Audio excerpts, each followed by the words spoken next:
Hello, good people. Welcome to episode 3, Struggling to Prioritize Coaching and Certification.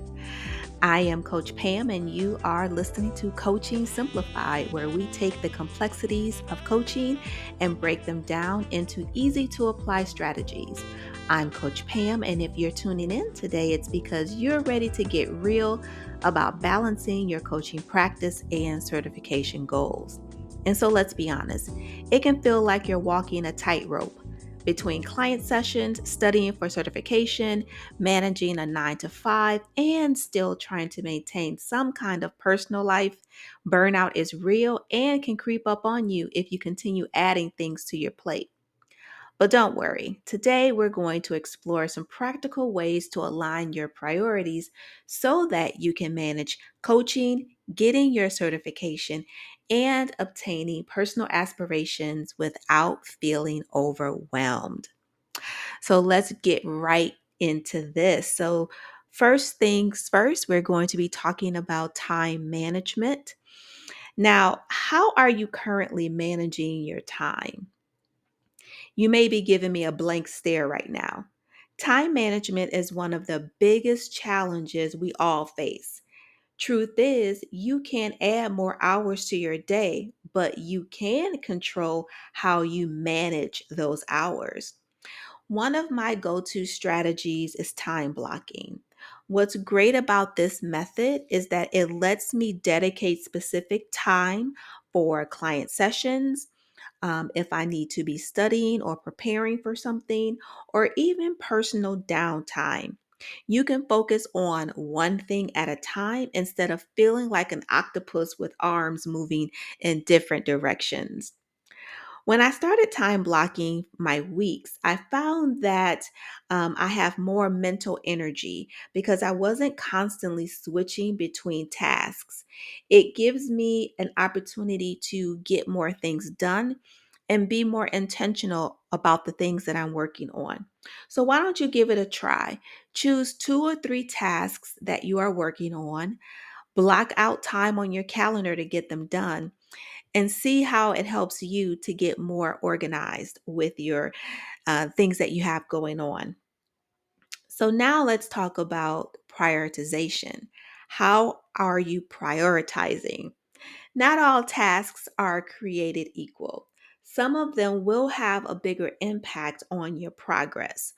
From my experience, I would suggest the week prior to taking the exam to clear your calendar and prioritize your study time. When things get calmer, you can then shift back to booking new clients during your peak energy hours. The key is knowing what will move the needle forward at any given time. And what I put in here about taking the ICF exam, when I took my exam, even up to the hours before heading to the exam, because I took the exam at one of the testing sites, I was still coaching and working. And so, in hindsight, as I am, helping others study and giving them tips and tools on how to prepare for the exam, one of the things I am sharing is to the week before your scheduled exam, clear your calendar. Clear it so that you give yourself an opportunity to really spend the much needed time in studying and just mentally preparing to take the exam. So that is one of the reasons when I think about prioritizing, really understand what's important to you right now and where can you move things around so that you are better positioning yourself for success. And then finally, when we talk about time management techniques, it's minimizing distractions.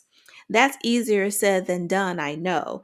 I feel you on that one. But when you're balancing coaching and learning, distractions are your enemy. So create a workspace that minimizes interruptions, whether it's turning off your notifications or just turning off your phone, period, or setting up a do not disturb study area or somewhere in your home when you are working and you're doing things for your business, someplace where you are not disturbed. Do your very best to minimize distractions so that you can stay focused and get things done. You will definitely be amazed at how much more focused you can be when you cut out the noise. Next, let's talk about creating a supportive learning environment. So, in addition to managing your time, you also need an environment that supports your learning and growth as a coach. Here's how you can set yourself up for greater success. Establish a routine. Consistency is crucial when you're juggling multiple responsibilities. I'm getting better when creating a morning routine and daily work schedule. My morning routine the last few weeks has been going to the gym. This has been very helpful in getting me the exercise that I need, but also getting me out of the house since I do work from home. Isolation can creep in, so you need something to get you moving and get you going. And this has been very helpful for me getting in my exercise. And having a routine incorporates both learning and coaching, which can drastically reduce stress. Your brain loves predictability. So, wherever you can be predictable in your schedule, do it. It helps you to focus better and stay on track. Another strategy is leveraging your network. Now, many of us, being coaches, have a pretty large network. And so don't be afraid to lean in on your community. Engage with other coaches going through some of the same processes that you're going through. You can join study groups or participate in learning communities. Not only does this reduce that feeling of isolation that I mentioned earlier, but it also helps you to share tips and experiences that can accelerate your progress. So, getting connected to others who are doing the same things that you're doing, or at least, experiencing some of the challenges that you are, can kind of help you to brainstorm and think of other things that you can do so that it gets you out of that rut. And then lastly, when we're talking about having a supportive learning environment, set realistic goals. It's easy to get excited about learning and taking on too much. I am so guilty of that, but I promise I'm getting better. Remember, certification and coaching are not marathons. It's not something that you need to rush through. They're more like, I will say they are marathons. Let me backtrack on that.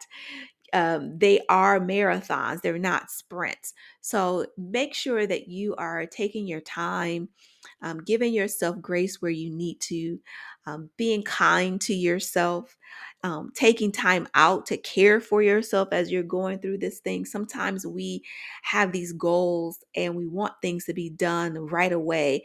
And if it doesn't get done, that's okay. Be realistic about what you want to accomplish with the time and the energy that you do have. And don't be afraid to make adjustments on your goals as you need to.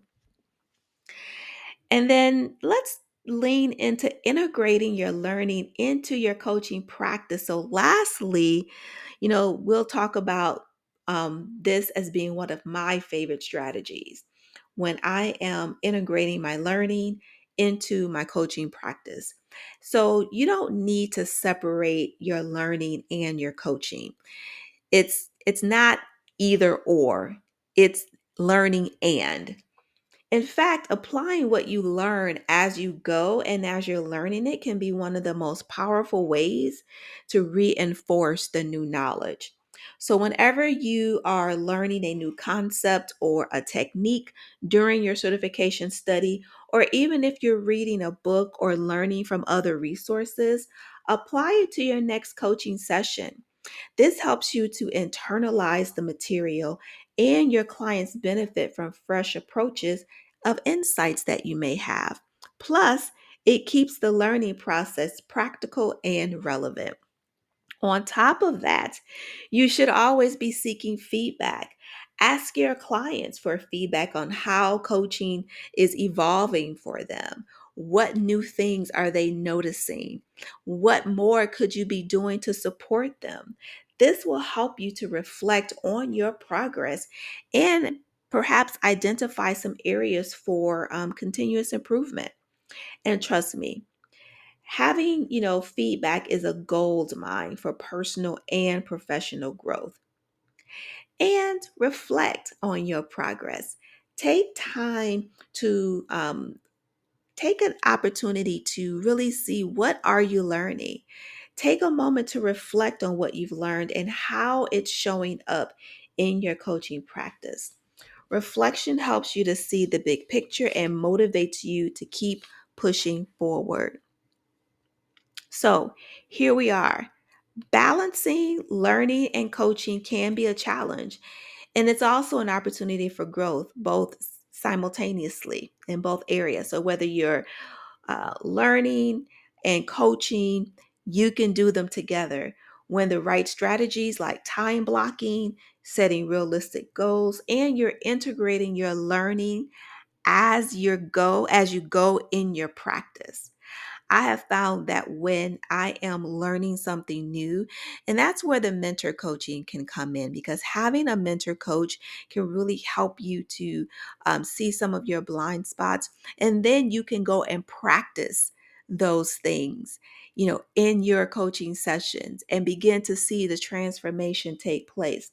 So not only will you achieve your certification when you begin to integrate your new learnings, but it can also improve your coaching along the way. So I am here as a coach's coach, cheering you on every step of the way. So if you are feeling overwhelmed or you have questions about the ICF certification process, feel free to reach out. You can leave me a message, in the comment section, or you can find me on LinkedIn. And if you're looking for more personalized support, you need a mentor, you need someone to kind of help you, schedule a strategy session with me, and let's see how we can tackle this together. So, with that, I will in this episode, but next week, we are going to be continuing our conversation on how to really help you as a coach to really manage your priorities and keep things moving forward. So until next time, keep striving for excellence. Take care.